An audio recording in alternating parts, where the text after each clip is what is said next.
बरेली के महात्मा ज्योतिबा फूले रोहिलखंड विश्वविद्यालय के दीक्षांत समारोह में पहुंची राज्यपाल आनंदीबेन पटेल।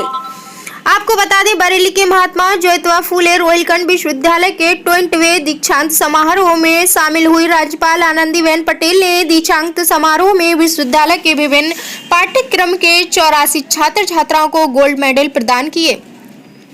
गोल्ड मेडल पाने वालों में 70 छात्राएं और 14 छात्रों को पदक प्रदान किए गए। आज के कार्यक्रम में छात्रों का प्रतिशत बहुत अधिक रहा।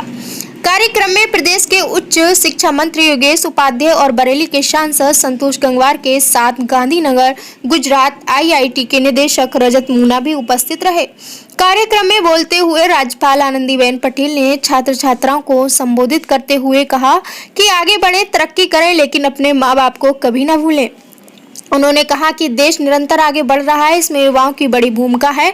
उन्होंने कहा कि नई शिक्षा नीति से पाठ्यक्रम में आमूलचूल परिवर्तन हो रहा है। उन्होंने कहा कि आने वाले समय में विश्वविद्यालय को आत्मनिर्भर बनाने के लिए कार्य करना चाहिए। उन्होंने कहा कि G20 के देश के प्रतिनिधियों को देश के बारे में बताने में विश्वविद्यालय की भी भूमिका रहेगी। ये हमारे लिए उपलब्धि नहीं लगती है।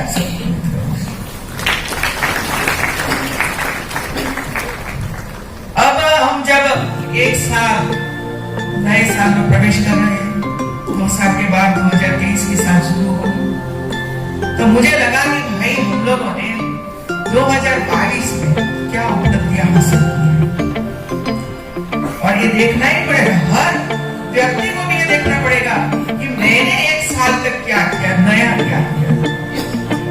हर परिवार को ये देखना पड़ेगा कि हम लोग कहां तक पहुंचे आगे, क्या हमारा रास्ता सही है, क्या इसमें से हमें फायदा हुआ, भारत को फायदा हुआ। तो विद्यार्थी मित्रों, वर्ष 2022 का साल समाप्त होने वाला है। वो दिन बाद शुरू हो रहे नए साल 2023 के आप सभी को मैं हार्दिक शुभकामनाएं देती हूँ। बीता वर्ष 2022 हम सभी के लिए कई मायनों में बहुत ही प्रेरक रहा। इस साल हमारे देश ने अपनी आजादी के 75 वर्ष पूर्ण किए और इसी वर्ष अमृत काल का प्रारंभ हुआ। वर्ष 2022 की अनेक उपलब्धियों ने पूरे विश्व में भारत के लिए एक विशेष स्थान बनाया है। आजादी के 75 वर्ष पूरे होने के मौके पर प्रधानमंत्री जी के आह्वान पर 13 से 15 अगस्त 2000 के बीच चला हर घर तिरंगा अभियान, भला कौन भूल सकता है। आजादी के 75 वर्ष के इस अमृत काल में पूरा देश तिरंगामय हो गया था और 6 करोड़ से ज्यादा लोगों ने तो तिरंगे के साथ सेल्फी ली। 6 करोड़ लोगों ने सेल्फी बनाकर ली। ये भारत की ताकत है। भारत के लक्ष्य और कार्य वैश्विक कल्याण को प्रभावित करते हैं। जब भारत खुले में शौच से मुक्त होता है तो इसका सकारात्मक संदेश दुनिया में जाता है। हम भी लोटा लेकर जाते थे और हमारे सामने बैठे सब, इसमें से एक पास में करेंगे, बराबर कि नहीं? लोटा लेकर जाते थे ना गांव में। आपको जाना पड़ता है नहीं क्या कि घर घर शौचालय बना। और 2014 के 15 में जब प्रधानमंत्री जी ने लाल किले पर से बोला कि हम घर घर टॉयलेट बनाएंगे, तब उसकी इतनी टीका करी थी लोगों ने, लेकिन महिलाओं का दर्द किसी ने नहीं सुना। रात की रात देखनी पड़ती थी कि रात हो, अंधेरा हो जाए, इसके बाद हम बाहर खुले में जाकर शौच क्रिया करके वापस आते। इतने सालों तक वही परिस्थिति रही मित्रों। एक प्रधानमंत्री ने तय किया कि घर घर शौचालय होना चाहिए और एक अभियान चला और घर घर शौचालय बना। कितनी बीमारियां दूर हो गई, कितनी बीमारियां दूर हुई, सुरक्षा कितनी हुई है, ये तो जिसने भोगा है ना उनको पता है, आपको पता नहीं। दूसरा टीबी। हम कहते हैं कि हमारा यूपी बड़ा देश, बड़ा राज्य है, लेकिन टीबी का पेशेंट कितना है, कभी सोचा? टीबी के पेशेंट कितने हैं? सबसे ज्यादा यूपी में, क्योंकि सबसे ज्यादा आबादी यूपी में। ये अभियान चल रहा है मित्रों, टीबी के मरीज को गोद लेना, उसको थोड़ा सा खाना पीना कर देना और 6-8 महीने तक उसकी देखभाल करना, स्कूल में जाए, पढ़े और आगे बढ़े। इसके लिए पूरा अभियान भारत में चल रहा है और 2025 तक हमें भारत को टीबी मुक्त बनाना है मित्रों, टीबी मुक्त बनाना है। और ये अभियान और जोर शोर से चल रहा है। International solar alliance global warming के खिलाफ भारत की सौगात, अंतर्राष्ट्रीय योग दिवस की पहल, तनाव दूर करने की भारत की देन है। भारतीय दवाओं ने ये विचार आत्मसात करना मित्रों, और कभी भी हमारे मन में से कोई शब्द नहीं निकलना चाहिए कि क्या लोगे या कोई लेंगे। ये शिक्षा का इंपॉर्टेंट है और मैं इसी वजह से बात आपके सामने रखती हूं, क्योंकि जहां भी मैं जनपद में जाती हूं तो मैं विजिट करती हूं जेल की, और मैंने तय कर लिया है कि जेल में मैं अकेली नहीं जाऊंगी, लेकिन साथ में 30-40 10वीं-12वीं कक्षा के बच्चों के साथ जाऊंगी। और 1 घंटे पहले वे लोग वहां पहुंचते हैं और जेल में जो कैदी है, बंदी है, वे लोगों के साथ एक व्यक्ति बैठती है, इसके साथ चर्चा करती है, क्या गुनाह किया था, कितनी सजा हुई, कितनी बाकी है, परिवार में कौन है। और ये जब चर्चा होती है और ये मैं सुनती हूं उनके मुख से, बच्चे रोते हैं और फिर उनके साथ मैं चर्चा करती हूँ कि आपने क्या सीखा, ये मुझे बताइए। तब वे कहते हैं कि हम हमारी जिंदगी में कभी भी ऐसा कोई काम नहीं करेंगे कि जिसकी वजह से हमें जेल में आना पड़े।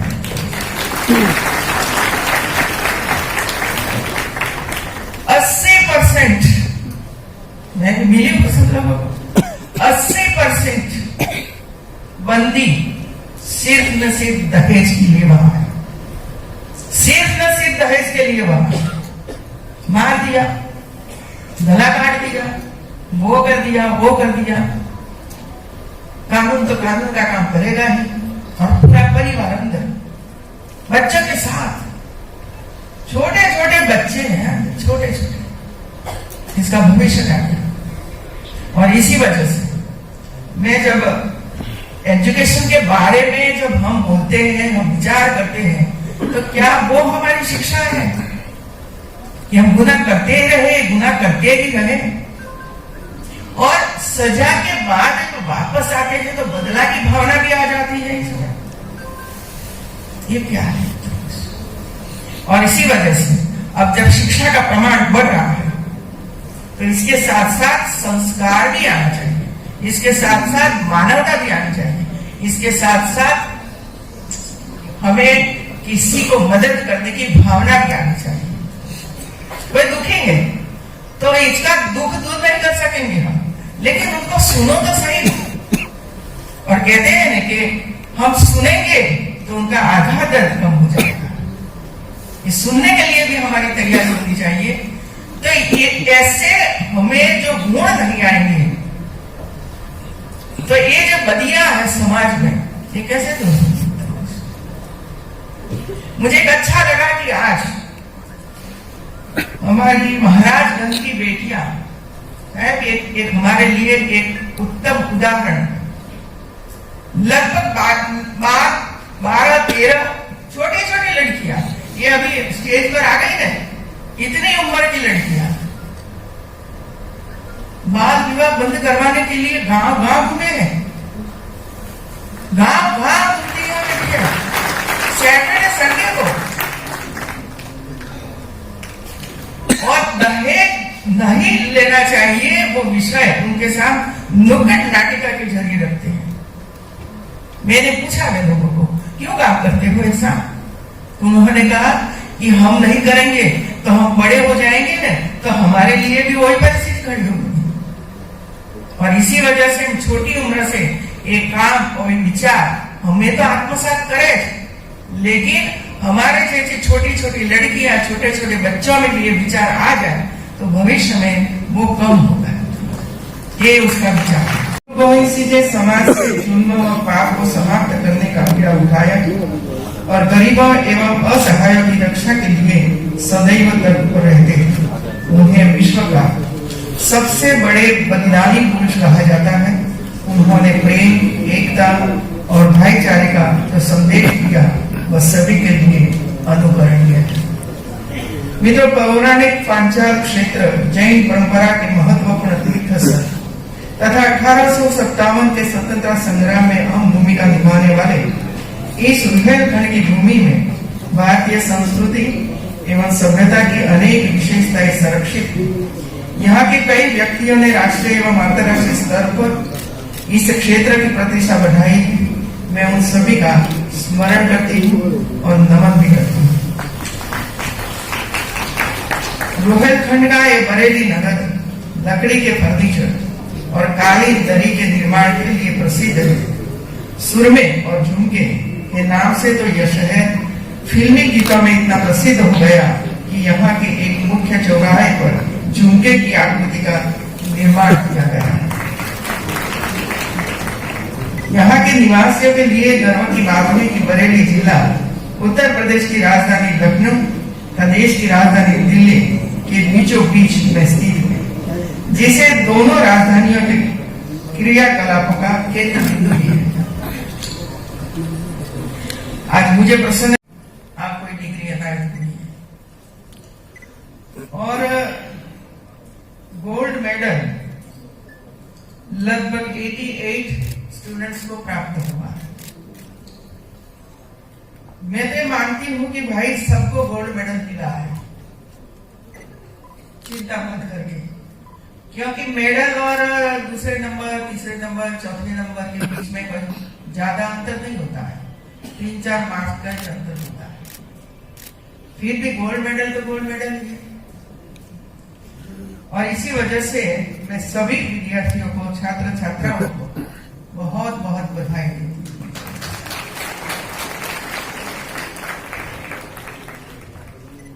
लेकिन मैं जरूर आप सबको कहूंगी कि आपने जो पढ़ाई की, मेहनत की, परिश्रम किया,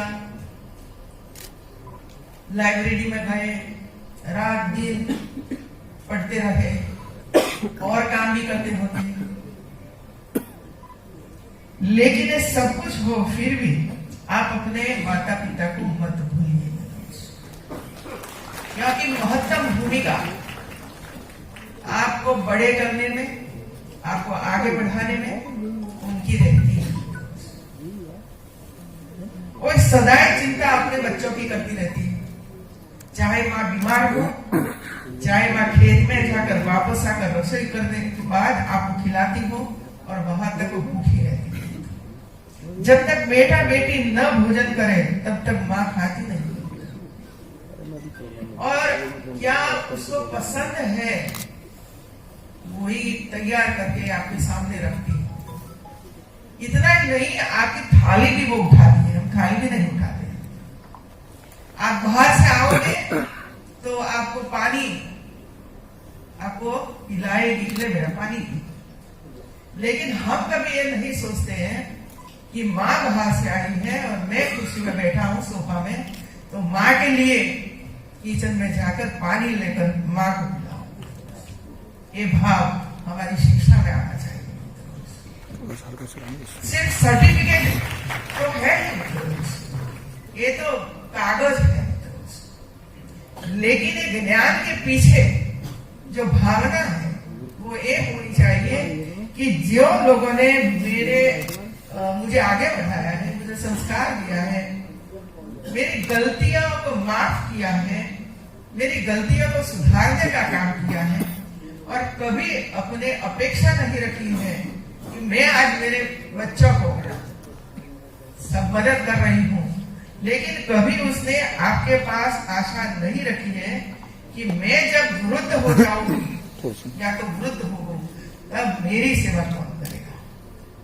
ये कभी अपेक्षा नहीं करती। ये ठीक है कि अच्छे बच्चे करते हैं सेवा, और जब एक ही बेटा हो और वो चाहता है कि मुझे तो लंदन पढ़ने के लिए जाना है, मुझे न्यूयॉर्क जाना है, मुझे ऑस्ट्रेलिया जाना है, मुझे कनाडा जाना है, पैसे नहीं है, फिर भी वो पैसा इकट्ठा करके आपकी जो ख्वाहिश है, जो सपना है, वो सपना वो पूरा करती है और आपको विदेश में भेजती है, और विदेश में हम रहते हैं और बाद में माँ कौन, पिता कौन, ये हम भूल ही जाते हैं, और वो सही शिक्षा नहीं है। और इसी वजह से शिक्षा हमें मानवता, संवेदनशीलता, देश हित में कल्याण के लिए, लोगों के कल्याण के लिए काम करना चाहिए, वो हमें सिखाती है। अच्छा संस्कार हमें सिखाती है। देश को आगे बढ़ाने के लिए जो समस्या बीच में आती है, वो समस्या का समाधान करने के लिए हमने प्रयास करना चाहिए कि मैं क्या करूं कि जिसकी वजह से समाज को इसका बड़ा फायदा हो। ये ध्यान में रखना चाहिए।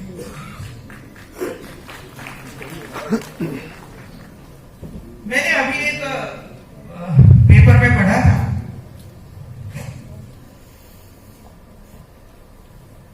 कि मां ने बेटा का विवाह कर दिया और बहू को लेकर घर पर आई। अब घर में बहू आती है तो आसपास के लोग बहू को देखने के लिए भी आते हैं, और ज्यादातर तो बहू क्या लेकर आई वो देखने के लिए आते हैं, दहेज क्या मिला वो देखने के लिए आते हैं। तो जैसे आए मैं तो पूछने लगे कि बेटा दिखाओ क्या दहेज में क्या मिला आपको? तो बेटा कुछ नहीं बोला, शांत रहा। फिर से लोग बोलने लगे दहेज में क्या लाया, दहेज में क्या मिला? और ये जब सुना, बेटी ने सुना, बहू ने सुना, तो वो रोने लगी। और ये रोने का आवाज बेटे ने सुना, उनके पति ने सुना। तब उनका पति बोला कि देखो, मैं आज दुनिया का सबसे संपत्तिवान व्यक्ति बन गया हूं, संपत्तिवान व्यक्ति बन गया हूं, क्योंकि एक पिता ने अपनी प्यारी, होनहार, पढ़ी लिखी बच्ची मुझे दिया है। और उसका जो बड़ा भाई था, वो बड़े भाई के साथ हमेशा रोज बहस करने वाली एक छोटी नटखट बहन को मुझे भेज दिया है। और छोटी बहन ने अपनी बड़ी बहन की और उनकी परछाई थी उनको भेज दिया है। और मां गरीब हो या झोपड़पट्टी में हो, कभी भी अपने संतान को किसी को नहीं